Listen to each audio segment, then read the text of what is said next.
Olá pessoal, tudo bem? Aqui é o Dr. Frederico Porto. Para quem não me conhece, deixa eu me apresentar.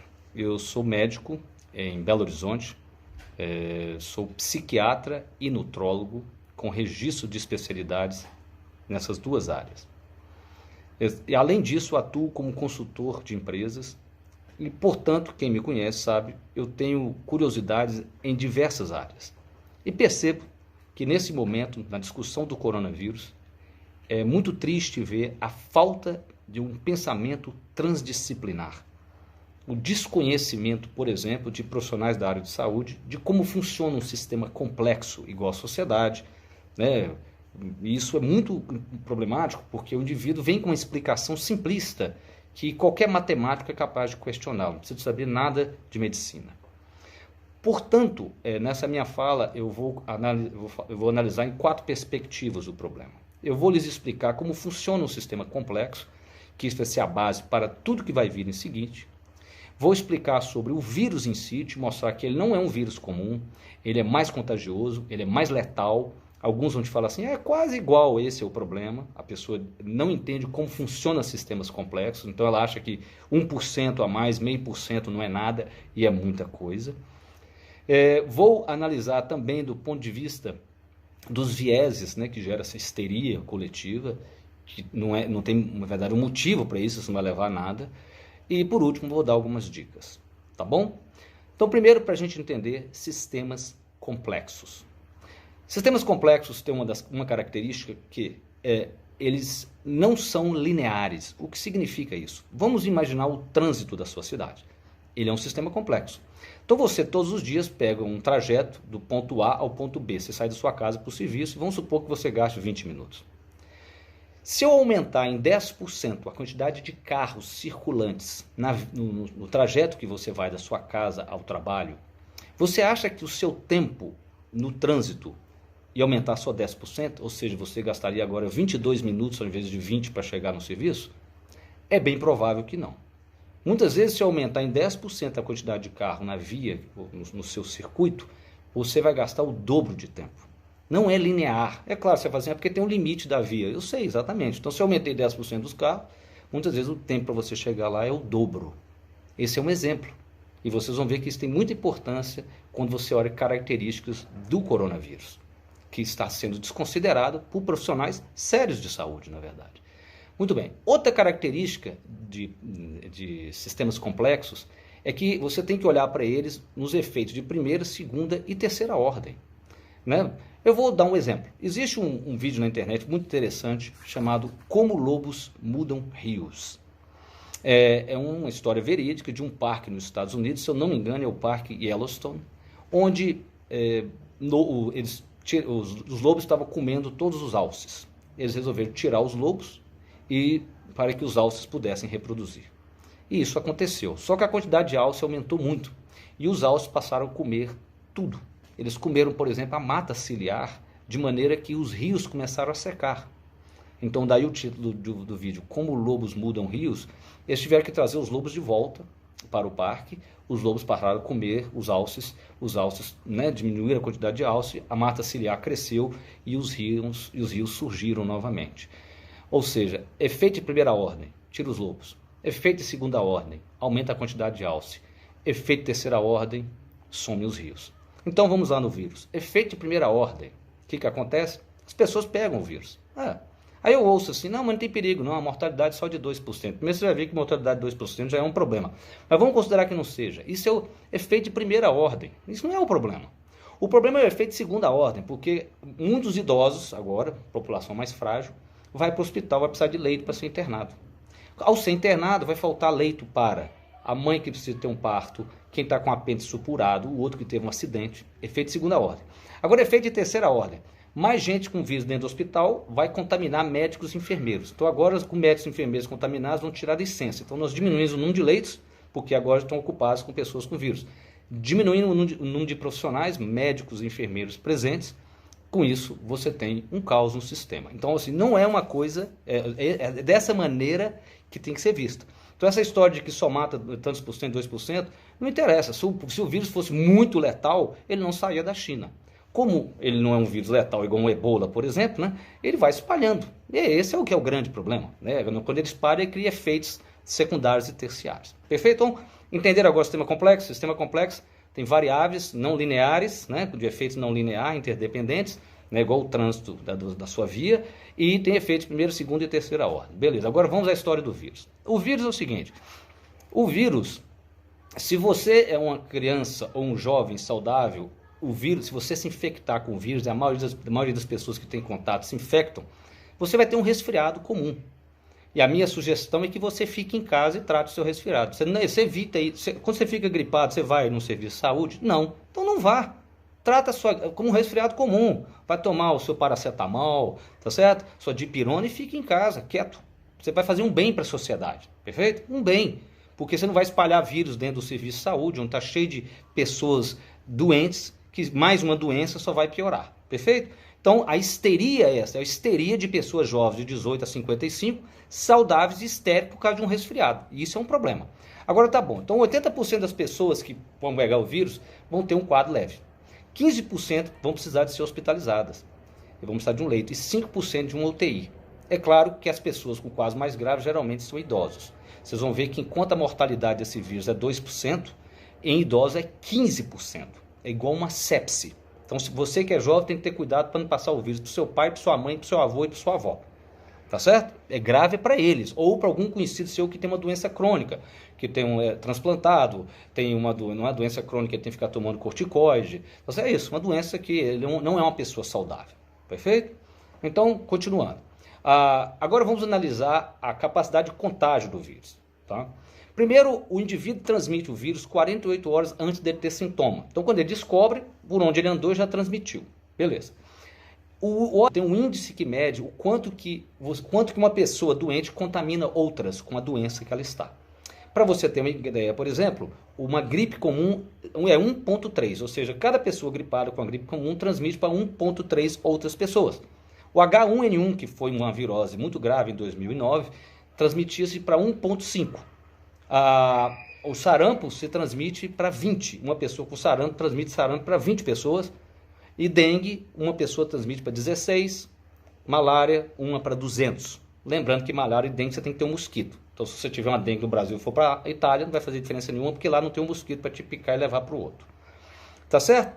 Então, vamos pegar a gripe comum, 1,3. O corona é de 2 a 3, o RO. Ou seja, cada pessoa contaminada, ela infecta de 2 a 3 outras pessoas. Você vai falar assim, é um pouquinho a mais, é o dobro, né? Vamos dizer o dobro. Mas o dobro, e aí? E aí, essa que é a questão que eu costumo dizer. Como não compreende o funcionamento de sistemas complexos. E isso que me entristece, de ver profissionais muitas vezes renomados, tentando amenizar, desqualificando a preocupação. O que justifica a preocupação, o pânico, ele não é de graça. É muito melhor você pecar para mais do que para menos. E agora você vai entender por quê. Se você pegar 20 pessoas contaminadas com gripe comum e 20 pessoas contaminadas com coronavírus, e o RO da gripe é 1,3, do corona é de 2 a 3, e você considerar 7 dias de contágio, ciclos de 7 dias de contágio, e nós multiplicarmos isso por 12 semanas, por onde a pessoa pode circular, demonstra-se o seguinte, que no final, 446 pessoas seriam contaminadas por gripe comum. E vocês sabem quantas por corona? 30 mil. Presta atenção. 30 mil contra 446. Então não é um vírus comum. Agora você vai falar assim, vamos supor que ele não matasse quase nada. Não interessa, ele ia adoecer os idosos e ocupar os leitos. O efeito secundário. É irrelevante o quanto que ele mata. E agora é que vem outra coisa. Agora vamos falar da letalidade dele. Na China foi de 2%, tá certo? Fora da China até o momento é 0,7%. Na Coreia foi 0,6%. Na Itália foi 7%, porque provavelmente a população mais idosa. Tá certo? Mas ele é letal. Pra você ter uma ideia, a gripe que mata todo ano 600 mil, 1 milhão de pessoas, ela é 0,13. Tá certo? O H1N1 é 0,2. Se ele é 2%, você pode dizer que ele é, né, tem gente que fala 3,4. Ele é 20 vezes mais do que uma gripe. Então eu não sei de onde que tiram que é uma gripe comum. Não é. Então tem que ter muito cuidado, sim. É melhor ter o pânico nesse sentido. A histeria, agora vamos à questão da histeria. Isso chama-se viés de disponibilidade. Né? Isso quando tem um acidente de avião, todo mundo tem medo de morrer de avião, quando tem um ataque terrorista, todo mundo está na Europa e vê um indivíduo com cara de terrorista fica preocupado, né? O terrorista brinca com o camarada, o cara de árabe, né? Você fica temeroso. Isso é o viés da disponibilidade. Aquela informação que está mais disponível chama mais atenção. Quando, na verdade, o risco de morrer de avião é menor do que você morrer de acidente de carro. Mas isso gera várias coisas. Um pânico desnecessário, né? As pessoas estocando comida. Isso gera a histeria dessa faixa etária que vai ter um resfriado. Isso gera uma coisa muito triste, que é o seguinte: o médico, o profissional de saúde, ele fica tenso. Então ele acaba internando, provavelmente, um paciente que muitas vezes ele mandaria para casa. E aí ele ocupa o leito e vai criando aquele efeito secundário de sistemas complexos que nós explicamos. Tá certo?